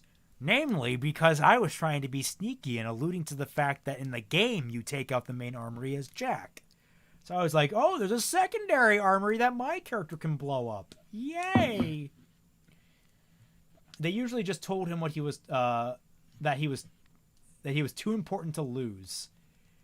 Now, actually, I was trying to be clever here. I was trying to be like, basically, they were just trying to keep him, like, give him busy work. They didn't actually like him. I remember that from the story, is that he was sort of an asshole they didn't like, but he got things done, so they kept him around. But they just kind of gave him, like, busy work. So, like, the idea that they told him that he was too important, it wasn't him being, like, best OC ever. It was him being, like, completely disliked and then just lying to his face.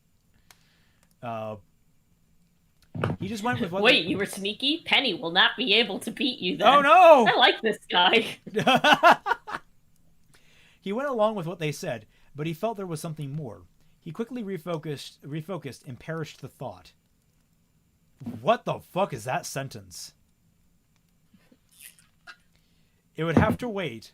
He jumped on the roof to of the armory and tapped on the roof door. He heard a low clunking sound and radio squabbles. There's that repetition again. He's on the roof of the armory and he tapped on the roof door. If there's a door and you've already set up that's on the roof, I know it's the roof door. I think I was trying to imply it was like a trap door. It was like a ceiling door as opposed to like a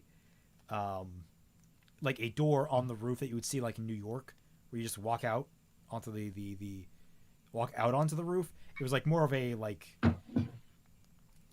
horizontal surface door type deal. I don't know how to describe that. This is why I use synonyms, people. I look up this kind of stuff when I need to describe it. I think it's just called a trap door. I just hate calling it a trap door because it's not really a trap. It doesn't dress in women's clothing. Let's see. He jumped out. He hid in the shadow of the roof. Shadow of the roofs surrounding the building. The shadows of the roofs surrounding the building. As the guard entered the moonlight, he waited for the guard to give the all-clear sign. Then he struck. It was fast. Really fast. No normal man could have seen it. So obviously the guard didn't see it either. Ven jumped from the shadows and grabbed the guard's head in two key places. Then made a quick snapping motion, and the soldier fell unconscious. Ven hated having to do that. He avoided hurting guards as much as possible, and he was always relieved when he didn't have to kill anyone. Hold on, we got a question in chat.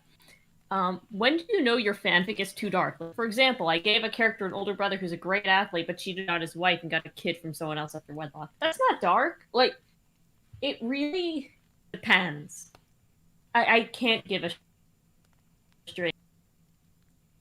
If you are writing a soap opera, then that is very fitting. If you are writing an action fanfic, don't do that. But, you know, like, it really depends caveat, unless that's kind of, like, the main crux of, like, the emotional story. Yeah. There's the caveat. It's, like, how integral is it to the plot? Is it, like, if you want to go, like, Full Metal Alchemist is not generally a super dark series, but it has super dark moments, and they lead to great moments of character growth and for things to move forward. Like, for example, you have the famous Shao Tucker arc, where a little girl is horrifically fused with her pet dog. That is so many levels of fucked up, and yet it works in a story that was, up until that point, relatively mundane. The most difficult, the darkest point up until that had been trying to resurrect someone from the dead, which you kind of expect to go wrong. Another good example, even though Mollie's gonna made an abyss. When Rico almost gets her arm chopped off and is willing to sacrifice it in order to continue her goal. I will give it that. The gore pushes the story forward, both character-wise and plot-wise. It's just not my thing. Yeah. So, like, that's where you can say, like, that's how dark you can take it. You can take anything super dark.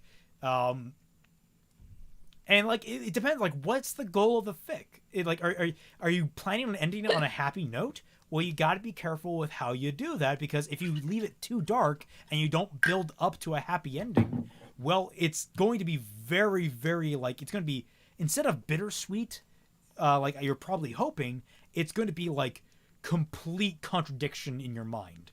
Readers going to be like, I feel things that shouldn't be feeled. Da, da, da, da. And more affects the character of anything, and that's and why they feel about certain things. Like, I don't know. There's a lot of specifics that need to go into whether or not it works.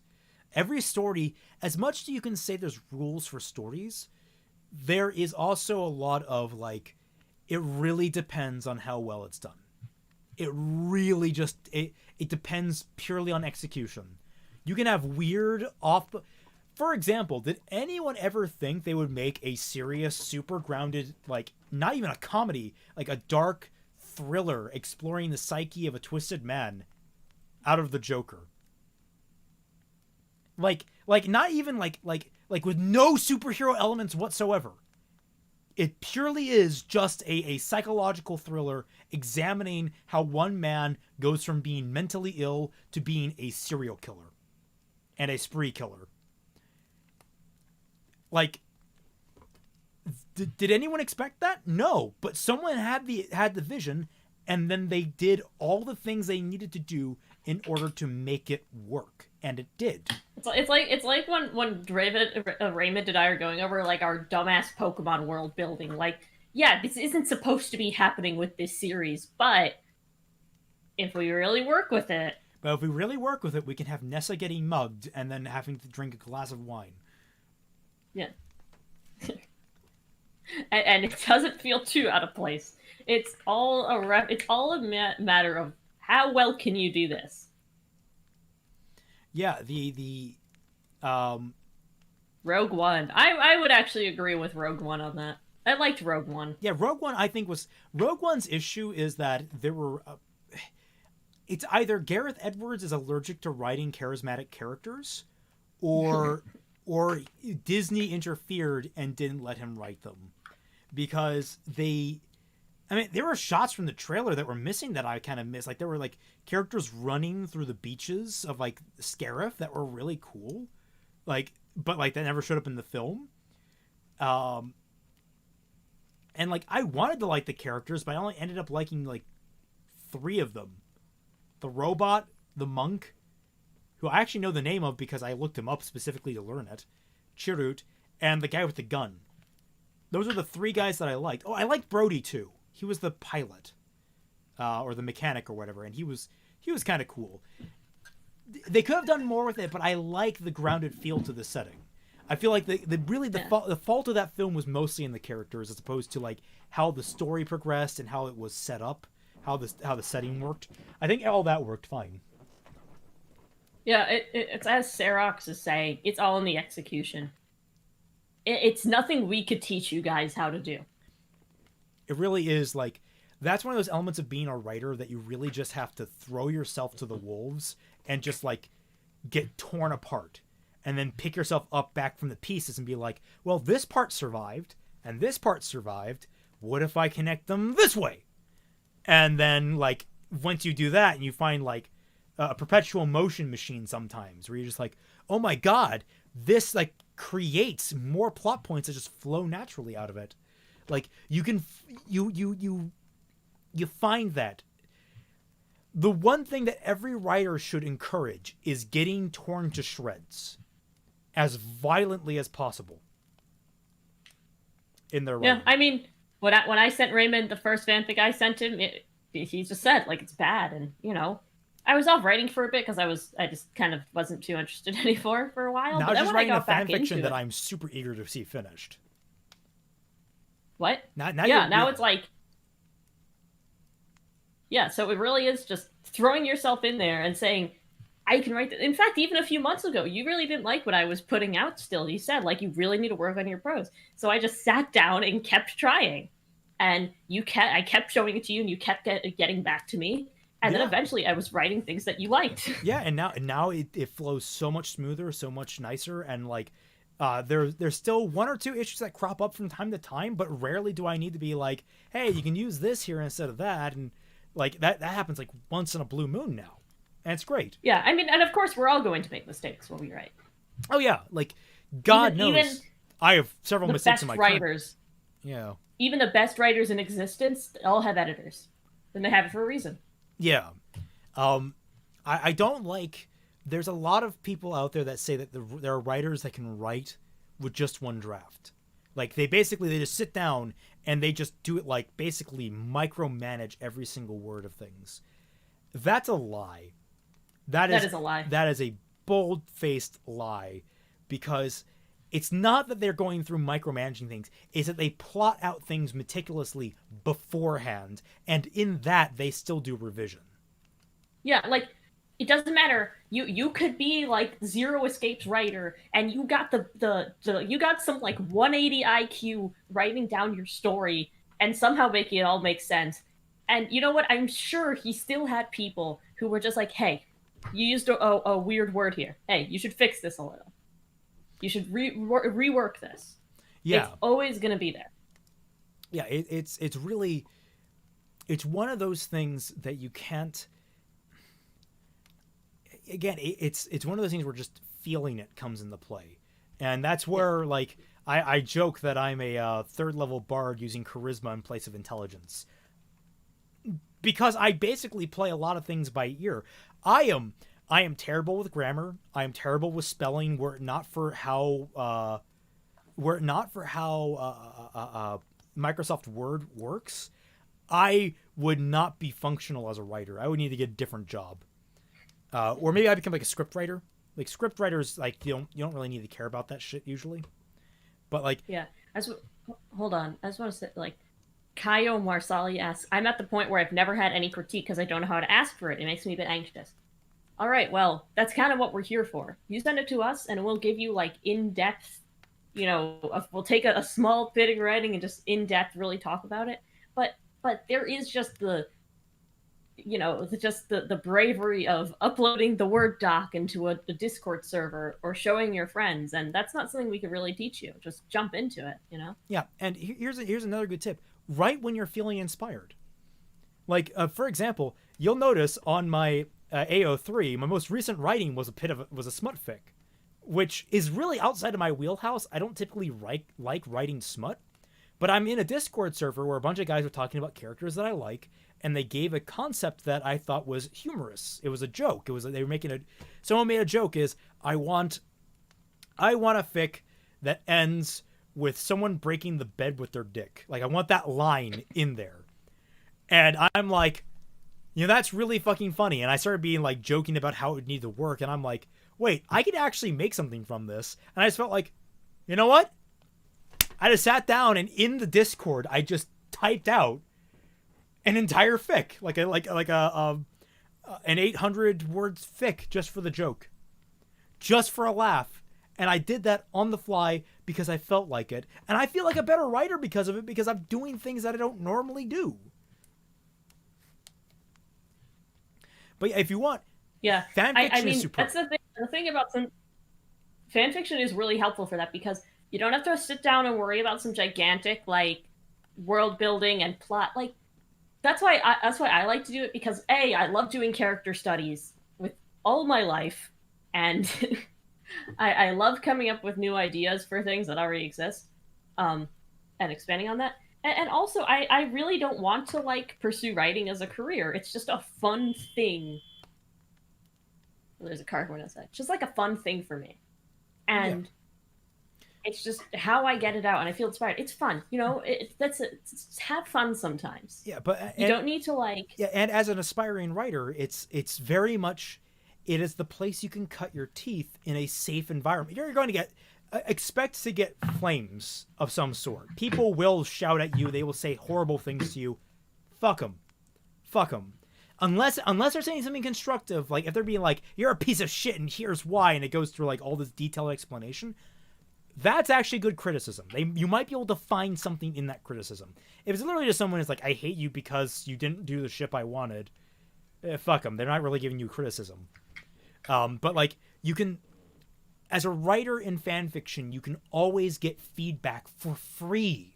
It is a writing forum where you get free feedback in a fandom that's familiar with the characters, familiar with the setting, familiar with the plots. They can give you feedback that tells you whether or not you're on the right path, whether or not you understand what you're talking about. And if you can sit there and someone's like, I don't think you portrayed this character this way properly, and then you sit down and type back to them, no, I think I did because of this, this, and this.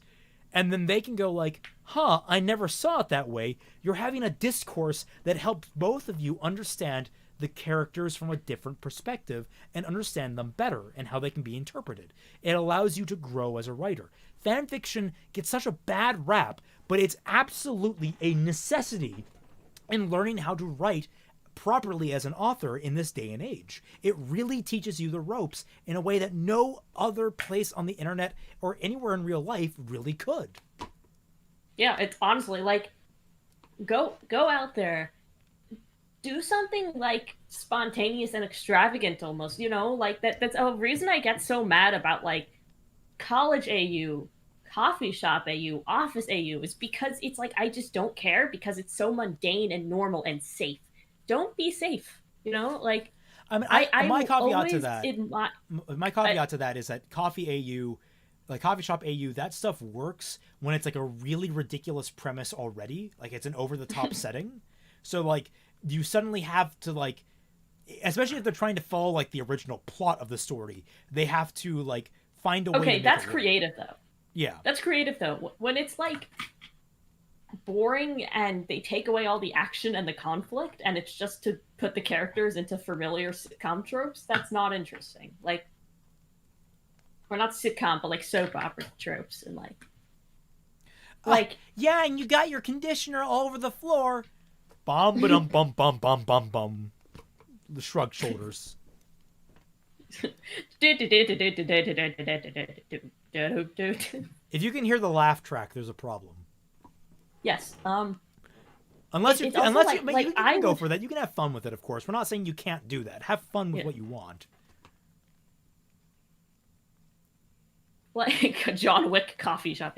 Like, I will always rather, because this is a conceptual thing. We're not talking about prose as much anymore. But I will always rather something that tried to do something different and did it okay than something that took something really easy and did it good.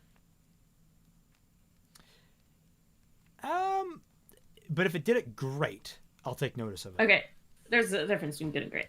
Yeah. But I'm saying I'd rather read a unique 7 out of 10 than a really mundane 8 out of 10. You want to know why you like reading Ruby AUs? It's because the characters are interestingly designed. They have interesting backgrounds and interesting setups. And yet none of it is capitalized in the main show, so fan fiction people can just fill in all the gaps with with extra interesting stuff. John Wick, Animal Crossing AU, bro. Animal Crossing fanfics are so funny because it Blathers just wanted to live a quiet life after the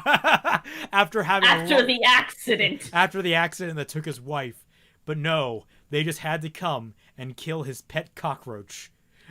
like that's where like grimdark stops being like that's where it's just ridiculous, you know. Well, there's some schmutz on Tiny Ways. Like that's where you kind of have to realize what you're doing, you know. Bro, if it's ridiculous, be ridiculous about it. Ko Marsali, whatever your name is, Ko. Yes, I agree. I love time travel. Time travel is one of my favorite elements in any story. But it's so rarely done well because people don't... They usually just use their like this made-up rules as opposed to like any kind of consistent rules. It gets messy. Warhammer 40k Coffee AU. That's a freaking challenge. Yeah. That would be funny. How do you represent the Tyranids? Just asking for a friend. Just whatever you do, don't listen to, quote, real literature. With fanfic, you can at least say, I can fix my issues later and learn from it. You can have fun with it. Yes, that's the point. You can always improve with fanfiction. There's no pressure to be perfect from the get-go. And the thing is, people will remember your name only for the good stuff.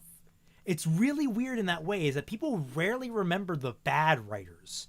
So like when they have a new story pop up and you're a bad writer, people will still click on it because they don't remember that you were a bad writer. And then if it's good, they'll start remembering you as a good writer. And then maybe they'll look at your best work and be like, oh, hey, this person really improved. It's not like you don't get like an M. Night Shyamalan syndrome where like suddenly your name becomes poisonous to the work you're working on. It doesn't happen. Examples of time travel done well. Steins Gate, which Molly is going to be watching at some point soon. And Primer. Like if you want a series that does it well. Postery Dungeon Sky. What? So Pokemon Mystery Dungeon explores the sky. Use time travel well. Ruby, you think I'm kidding? It was published by Spike Chunsoft. Ruby, Star Trek AU. That's probably already been done. Though a Star Wars AU is probably more likely. But I was gonna say, Steins Gate is a great series for time travel because it does a lot with different time travel premises. Primer is the example of a single movie taking one element of time travel and doing it super insanely well to the point you need a fucking diagram to understand what's happening. We should start wrapping this up here because I want to go meet a friend soon. Yeah, we'll wrap this up. Back to the Future. It's a good film. It's a terrible time travel story. That time travel makes absolutely no sense. But that said, we shall wrap this down. We'll wrap this down because Molly needs to go. I need to hit the bathroom, and dinner is right around the corner, I hear. So, thank you all so much for joining us. I do hope you'll join us again next week for another lovely stream together. Remember that you too can join us in the Tundra, the Discord server, for $1 or more to my Patreon, or the Fat Man Falling's Patreon, or the Dashy Lee's Patreon. There's a lot of Patreons you can join for $1 or more. I don't have a Patreon, but you can send me good music, and if you pay to get into the Discord, I will bully you over your writing for free. Yes. You can always follow us on Twitter. I'm at Raymond McNeil with at Raymond_McNeil. Molly, where can they follow you? Can they follow you on Twitter? Yeah, Out of Sync. That is out of and then CINQUE. I don't use it that much, but if you want to, go for it. Yes. So yes, thank you all so much for watching. Anyone that's excited for fixing Ruby, look out for Monday, and we'll catch you all on the flip side.